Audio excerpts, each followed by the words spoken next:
Today on the Bourbon Bytes podcast, Russell's Reserve 13 is back and at the highest proof ever. Stitzel-Weller launches their first product in over 30 years. Laphroaig is bringing a fan-favorite whiskey to cask strength, and I review the new Old Fitzgerald 7-year bottled in bond bourbon.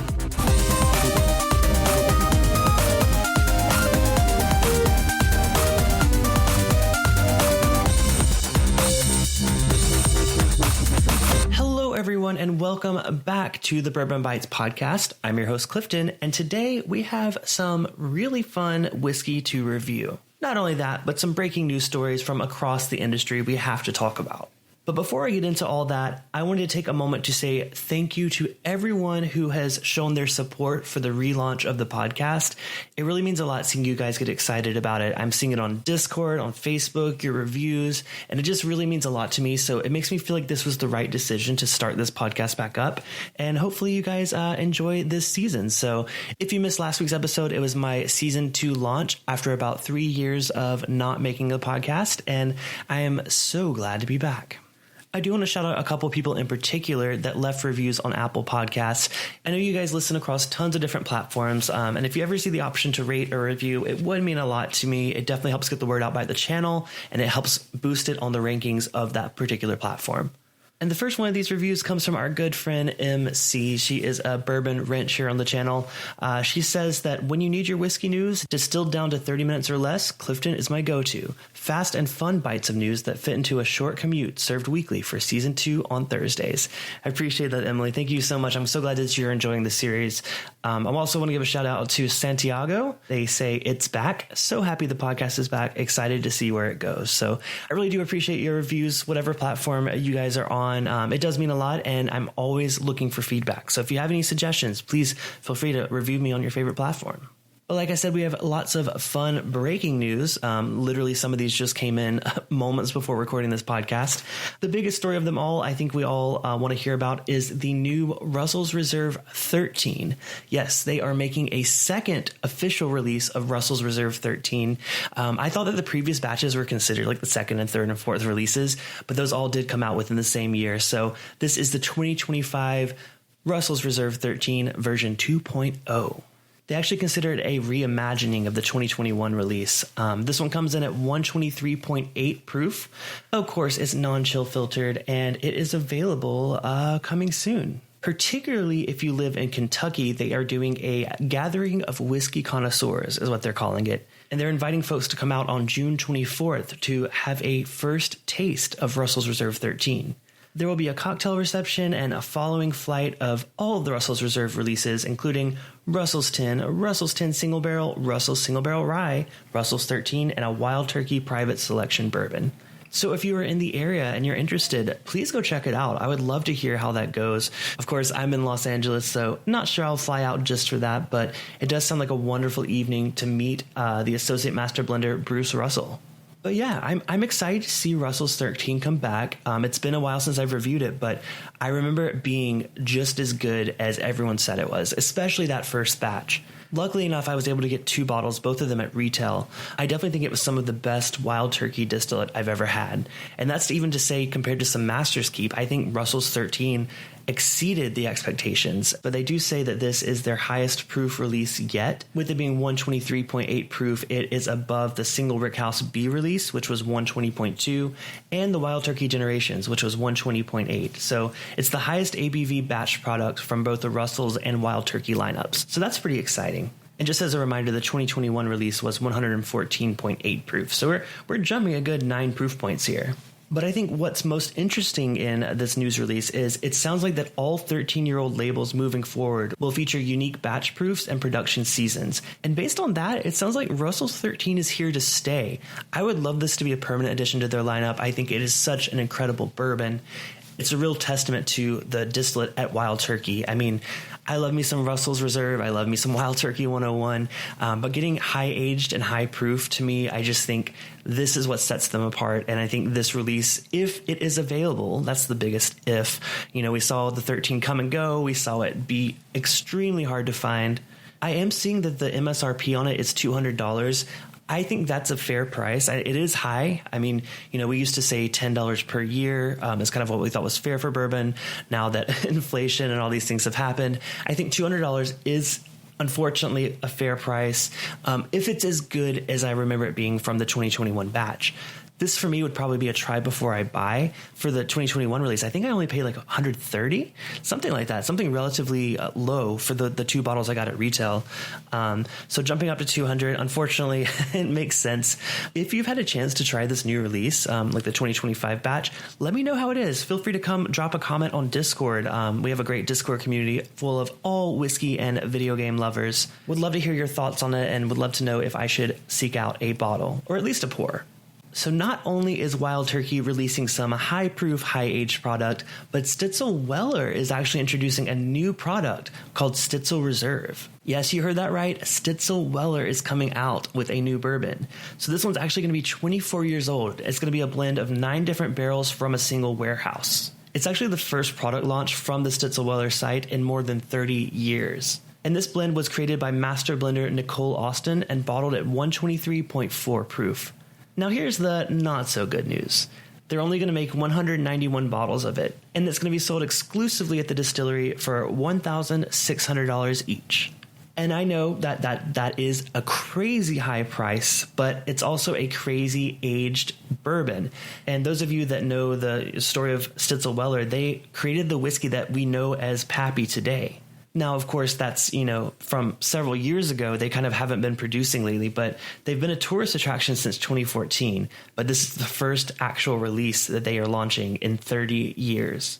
I'm hopeful that this means that maybe, just maybe, they're going to start releasing other releases, maybe not 24 years old. It's the first time I've ever seen a Stitzel-Weller product on the market. I came into bourbon in like 2018, so I had always heard the legend of, vintage Pappies having some Stitzel juice in it. Never had the chance to try it. I'm sure it's just as great as people say, but yeah, I probably won't be getting my hands on a bottle of this. Even if given the opportunity, this is one that I think is for real hardcore collectors, maybe people that are nostalgic for that Stitzel-Weller taste. Now, 24 years old, that's putting up there basically at Pappy age. It's interesting that they're using their own label behind this to put out this new product. I'm curious to see, one, who's going to buy it, because only 191 people can get it, and two, what it tastes like, because we're talking about barrel-proof 24-year-old bourbon. It could be a hot mess, or it could be a delicious mouth experience. So if you have the funds to purchase it, let me know how it is, and maybe send me a sample. Now, we also have some news from across the pond in Scotland, where the new Laphroaig Cairdeas release was just announced. If you don't know, Laphroaig is a Islay region Scotch distillery. They make a lot of really delicious peated whiskey. I'm a huge fan of them. And they release Laphroaig Cairdeas once a year.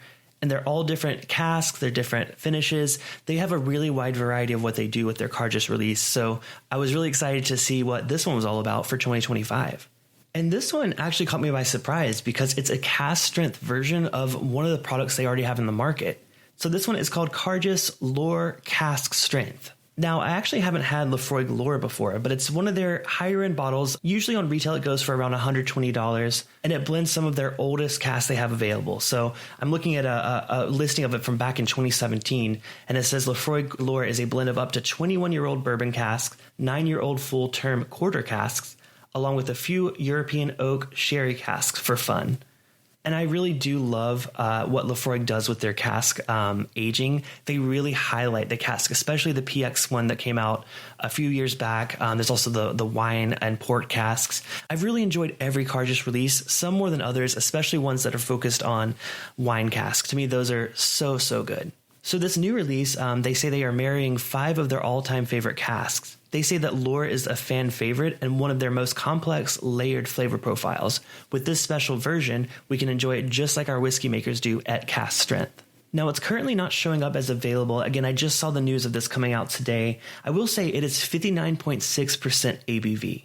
I found that it really shines at cask strength. It really brings out all the layers of the whiskey behind it. So you're not just overwhelmed with the peat. You're getting this really robust flavor blast. And I'll definitely be keeping an eye out for this one. I've bought every Cairdeas release for the last 5 years or so. So I'm very excited to see what they've done with this cask strength Lore.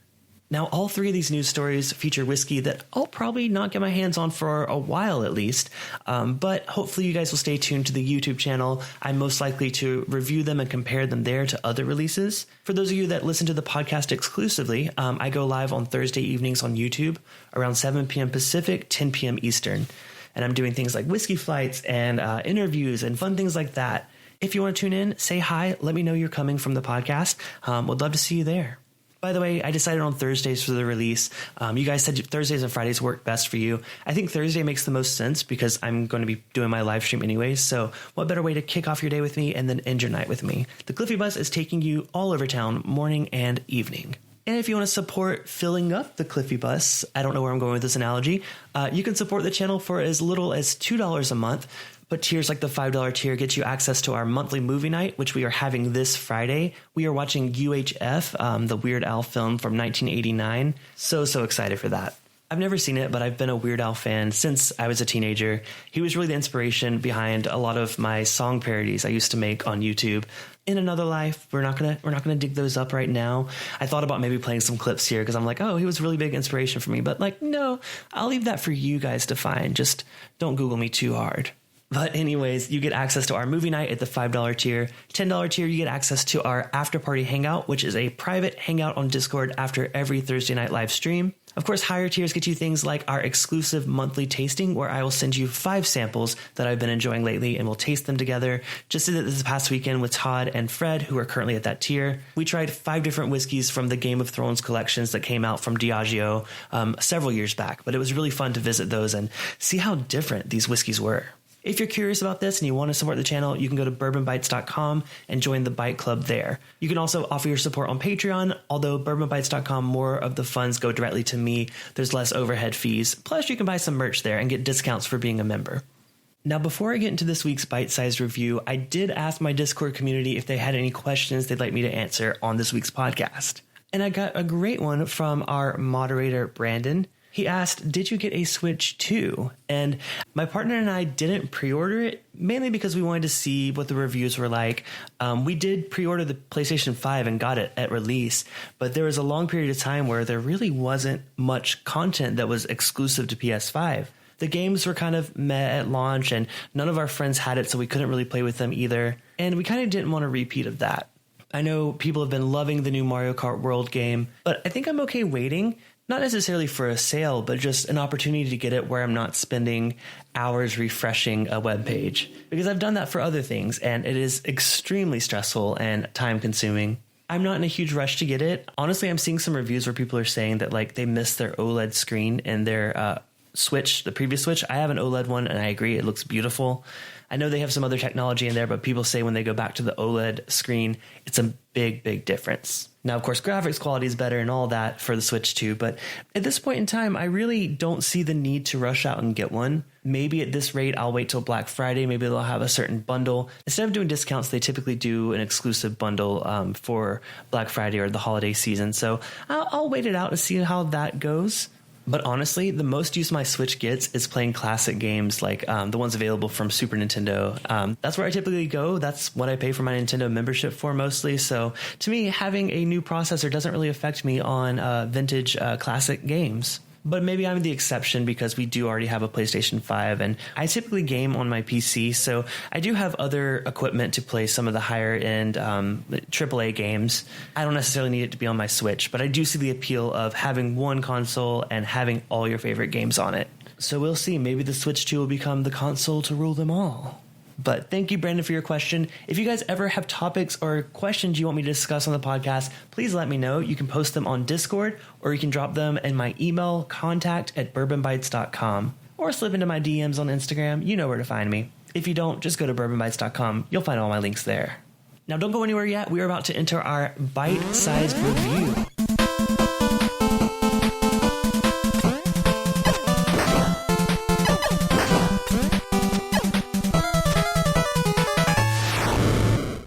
So I actually had planned a different whiskey to review on this week's episode, but I walked into Bevmo earlier today to pick up a mobile order just for some standard stuff for my bar cart, and I saw this bottle sitting on the back shelf. Now, if you saw the thumbnail for this podcast, you already know what it is. But this is the new Old Fitzgerald 7-year-old bottled and bond wheated bourbon whiskey. Now, this is a permanent addition to the Heaven Hill lineup. This isn't the Old Fitzgerald that comes in the really fancy decanter, although I will say this bottle is really, really nice looking. And I remember being teased about this release way back at New Orleans Bourbon Festival in 2024. Bernie Lubbers was sharing his love of the Heaven Hill Bottle and Bond bourbon release that's been out for a while now. And he did hint towards a Old Fitzgerald release coming soon. So we finally have it. So as with the Heaven Hill Bottle and Bond, this follows all of the rules and regulations behind the Bottle and Bond Act, but this is their wheated bourbon mash bill. So it comes in at 100 proof and 7 years old. Now, this does include the distilling season on the neck tag of the bottle here. This was distilled in spring of 2018. I imagine as these continue to come out, that's going to increase with time. Now, mash bill wise, this one is 68% corn, 20% wheat, and 12% malted barley. It looks like retail on this is actually $59.99, so great price for a 7-year bottle and bond. And this bottle features their brand new logo. They're calling it Your Key to Hospitality. And it is a really nice logo on the front. This bottle is just gorgeous. I mean, if I had to give an award for best bottle design of the year for a new release, this would absolutely be a contender. Well, one of the first things I noticed about this whiskey as I poured it into my glass is that is a very, very deep, rich color. I mean, 7 years isn't crazy in the terms of aging, especially after some of the news stories we heard today. But it is respectable. I think, they could have easily released like a 4 or 5-year-old product. But no, they saved it for 7 years and priced it at an exceptional price. Let's go ahead and give it a nose. Oh, man, that's actually surprisingly easygoing. And I think that happens a lot with wheated whiskeys. It's like you're used to the rice spice kind of coming out in the nose and kind of attacking your nostrils. But this one, no, it definitely doesn't nose hot. There's a good amount of sweetness there, but it's like a darker, like a brown sugar sweetness on the nose. Now, with Heaven Hill products, I almost always compare them with bakery items. It's just an overwhelming note that I get across their entire lineup, and this fits right in there. Now, even though it does have that dark brown sugar note up front, there is a brighter, fruitier note once you kind of get in there and nose it a little deeper. The first thing that comes to my mind is like a lemon tart. It's funny because last week I was comparing the whiskey to a donut. Now I'm comparing it to a lemon tart. But if you know me, you know that's the norm when we're talking about Heaven Hill products. I got to find a bakery item to compare it to. Well, I could nose this all day, but you guys want to know what I think of it. So let's give it a taste. Cheers. Oh my goodness. Yes. That is everything I want it to be. It is viscous. It has a great mouthfeel. You can tell that this is a very well-aged and well-blended product. It's sweet, it's oaky, it's not spicy in any way. But the best part about it is it isn't grainy. I've noticed with a lot of wheated bourbons and wheat whiskeys, there's a really strong grain note where it kind of tastes like either like the raw grain, a little bit of a dusty quality, or even just like bread, which don't get me wrong, I love a bread note on a whiskey, but I don't want that to be the only note I'm getting. This goes the other direction. This one is a very rich, decadent whiskey. And being only 100 proof, that kind of blows my mind how good this is. The brown sugar sweetness is the most prominent note. I got it on the nose, but I definitely get it on the palate. I'm losing a little bit of that fruitiness that I was getting on it. I feel like the finish does end a little early. It doesn't have that long of a finish, but on the tip of the tongue and like the mid palate, this whiskey just really, really impresses me. So I had to go through my collection and see if I could find the old Fitz that I had in the past. I actually reviewed both the spring and fall 2023 releases, but the fall 2023 was an 8-year. So I'm actually going to pour it and do a little side-by-side with this new Bottle & Bond 7-year. Color-wise, I'm actually surprised that the 8 years a little bit lighter. Now, I am reading that this new release was in level 3 charred barrels, so maybe a little bit extra char compared to the 8-year. I'm wondering what that did to palate. Oh, wow, man. I forgot how good that was. That one to me, I mean, okay, here's what I think. I think that the Old Fitzgerald that I had just tried from fall 2023 hits a very specific flavor profile. It's very oaky, especially for an 8-year-old bourbon. To me, I am a big fan of that flavor profile. So for me, I'm drawn towards that one. I think it has a longer finish. I think it tastes a little bit more meticulously crafted. However, that bottle was also much more expensive than this one. So let me go back to the 7-year and do a little comparison to the taste. Yeah, the 7-year is a lot less complex, but that doesn't mean that it's not any good. It's a really rich flavor, but it doesn't necessarily take me on the same journey that the decanter release does, at least this example. And for me, I think it's quite a bit more sweet, and it definitely doesn't spike in any directions like oaky, kind of like this one did. But with that being said, this is a fantastic whiskey at the price point. I could see myself buying this regularly, just like I do the Heaven Hill Blue Label bottled and bond. I think it would be fun to do a little comparison between those two, maybe for a live stream coming up. If you guys are interested, let me know. But I'm always excited to see a new affordable addition to a brand that I love. And this is no exception. They really nailed it with this. Great price, great bottle. Yeah, that's a winner in my book. All right. Well, I think that does it for this week's episode. I know I kind of went through those news stories a bit quick, but still trying to get my pacing down right with this being around 20-ish minutes. Thank you guys so much for listening. Again, if you guys want to leave a rating or review on your favorite podcast platform, please do. And if it lets you leave a comment under each episode, please feel free to leave your feedback. I'd love to hear it. I'd love to hear your thoughts on any of the whiskeys I featured this episode. Take care. I'll see you guys on tonight's live stream, those of you that are listening on release day. And otherwise, I will talk to you next week. Cheers.